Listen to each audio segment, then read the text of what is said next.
next up, we have the Philadelphia Eagles. So they actually made the playoffs. They were plus 59 in net points. So that's not real bad. Their brain trust includes GM Howie Roseman, head coach Nick Sirianni, offensive coordinator Shane Steichen. I think it's Steichen. Steichen. I think Defensive so. coordinator Jonathan Gannon, special teams coordinator Michael Clay, quarterback Jalen Hurts. There's your brain trust for the Philadelphia Eagles. Yeah, and they've been working hard. They've been working overtime, trying to make sure that keeping Jalen Hurts on his fifth-year option was the right thing to do.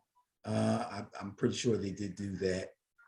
They're trying to build this team around him, and they're going to give him every opportunity this season to prove that he's their quarterback of the future, especially with a quarterback-friendly draft coming up next season. He's pretty much got to prove himself this year, but they are trying to help him do that. GM Howie Roseman gets talked about. We're here in Philadelphia, so we hear his name quite a bit. Let me give you a little background on Howie for people that may not know. He started his 22-year NFL executive career with the Eagles as their salary cap expert. That's how they brought him in, and he's been doing that ever since, on top of his other responsibilities. He's been with the Eagles ever since he came in, director of football operations. He's been vice president of football administration, vice president of player personnel, and he became the GM in 2010. Along with becoming the GM back in 2015, they also added the title for him of executive vice president of football operations. So pretty much anything that has to do with this team goes through Howie Roseman. His head coach, Nick Sirianni, spent 4 years as an offensive assistant and a position coach for the Chiefs, and 5 years as an offensive assistant and position coach with the Chargers. Two nice organizations to have worked with. It's good to have a nice little resume there for him. He became the offensive coordinator of the Colts in 2018, and he was hired as the head coach of the Eagles just this past season. Jury's still out on how that went, but they did make the playoffs, which a lot of people didn't think they would. So I would say it was pretty much a success for him coaching-wise. His offensive coordinator, Shane Steichen, hopefully I'm pronouncing that name correctly. He spent almost all of his coaching career with the Chargers, which is probably how he hooked up with Sirianni. He was an offensive assistant and an offensive coordinator, and he became the offensive coordinator for the Eagles just last season. The defensive coordinator is Jonathan Gannon. He's moved around pretty often. He's been all over the place, as a matter of fact. He's been a defensive assistant with the Falcons, the Titans, the Vikings, and the Colts before becoming the defensive coordinator of the Eagles just last season. So this entire coaching staff has one big old year under their belts with the Eagles. They did make the playoffs, so kudos to them for that.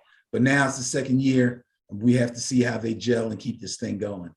All right, Philadelphia Eagle roster resets, including the draft, which a lot of people gave them a good grade on. Yeah, they did get a good grade on their draft, and I'm kind of with them on that one. Let's see. Before we get to that, big additions.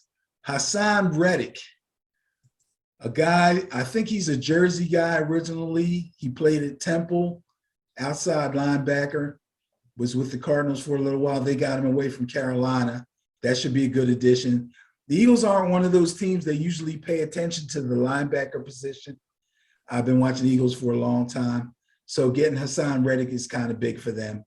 Re-signing Jason Kelce obviously is a big deal. One of the top centers in the NFL for the past few years. They were able to keep Fletcher Cox, and they signed A.J. Brown away from the Titans, which was huge, especially for Jalen Hurts. Now with Devontae Smith on one side and A.J. Brown on the other side, their passing game just took a huge leap. A.J. Brown made the statement recently that the Eagles have 2 number 1 receivers. That is correct. Yeah. I would agree with that. I would agree with that. There's just Jalen Hurts has to find them, because when they only had 1 number 1 receiver last year, there was a lot of video of him being wide open, not getting the ball. So, really? So we'll see how this works out. Big losses. Hassan Ridgeway, D-line, not that big a deal. Losing Brandon Brooks to retirement, though, was. Brandon Brooks was a solid player at the offensive guard. Alex Singleton at linebacker, losing him, again, not a big deal. Eagles did well. They did well. Alex Singleton, to me, is like a crash test dummy. He made a lot of tackles, and offenses funneled their running game right at him. Bro, he took some brutal hits. Really? He gave out a few, but he took some brutal hits, man. That guy was not built for an NFL linebacker. I don't even know what team he went to or if he even got picked up by anybody else. All right, now let's talk about this pretty stellar draft the Eagles had. First round, pick number 13, Jordan Davis, a big-time defensive tackle from Georgia. And let me tell you, the national championship game between Alabama and Georgia was just on TV again the other day. I watched the replay of that. There were so many players in that game that all went in the first round. It was crazy. I was trying to watch them all. It was nuts. Jordan Davis is a big-time addition to their defense. And he's got Fletcher Cox to mentor him. Second round, Cam Jurgens.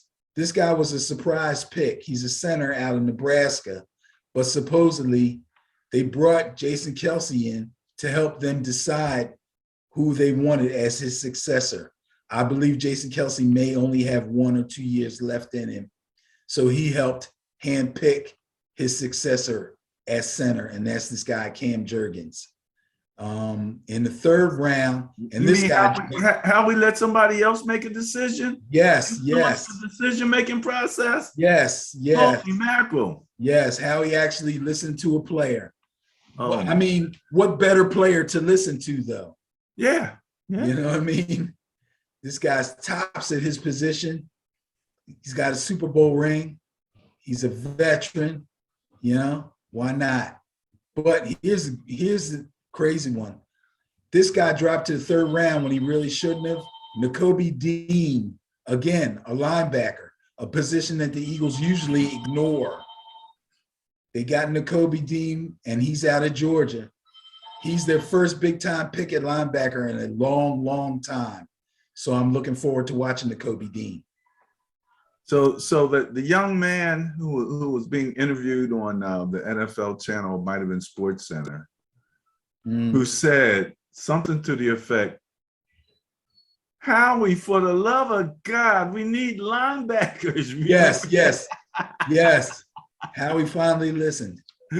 So Howie listened to a player and a fan. All right. Eagles fans have been screaming that forever. Man, probably ever since who's their last really good linebacker? The Axeman, Trotter, Jeremiah Trotter. It's been a long time, man. And you know, our friend Mark, and you know which Mark that is. Oh, you should hear him talk about how he hates Howie. Absolutely hates him. But okay, we'll have to see how this goes. That's what hopefully he gave him credit for this draft. This draft is pretty good. He might have to. Sometimes. I mean, you know, it takes time to see how the players fill in and how well they do, but this looks like a couple of real surefire picks here. Well, you know, and then Jalen Hurts, you know, it's about raising your pocket game. You know Definitely. what I mean? And Definitely. You got receivers like that, a nice tight end, a nice running back. You got weapons all around you. You know? Yeah. So that offensive coordinator position that we were just talking about is going to be interesting. Who's that? Shane Steichen? Yeah. Now, is Shane going to be like over with Kansas City, where it's the head coach who basically getting all the offensive coordinator respect? That's hard to tell. I know that Nick Sirianni comes from the Andy Reid tree somewhat. He did work for the Chargers, so he worked for Staley with the Chargers too. I'm not sure. I don't watch them that closely to tell who's making play calls. I believe Sirianni makes a lot of play calls, if not all of them. But that doesn't mean that Steichen doesn't have anything to do. You know what I mean? Usually when you have an offensive coordinator that works with a head coach who makes most of the offensive calls during the game, most of their work is done in preparation of the game plan, what have you, and running through stuff with the players during the week before the games. So he has a whole lot of input as far as the plays that are being called, what they are. Now, what gets called and when it gets called is up to the actual play caller, okay? But that offensive coordinator has a whole lot to do with the actual plan. So, all right. They work well together. We'll see how it works out. And again, back to your point, you got two Georgia guys in what? Between pick number 13 and pick 83. That's amazing. And there was probably a bunch of Georgia guys also in there that went to other teams, but these are just two guys that got picked on the same team. So yes, I'm really curious about Nakobe Dean. If this guy really turns out to be a top-notch linebacker, getting him in the third round is a definite steal, without a doubt. He's coming off an injury though, right? Yeah, he had some kind of injury, and he claimed, or his agent said, that he's perfectly fine. Some other people are saying it was a bad injury. I think it was a pectoral muscle somewhere in this area. I'm not exactly sure. Okay. He must have passed the physical. I believe it's in OTAs. So he had to pass the physical. So I'm going to assume he's okay.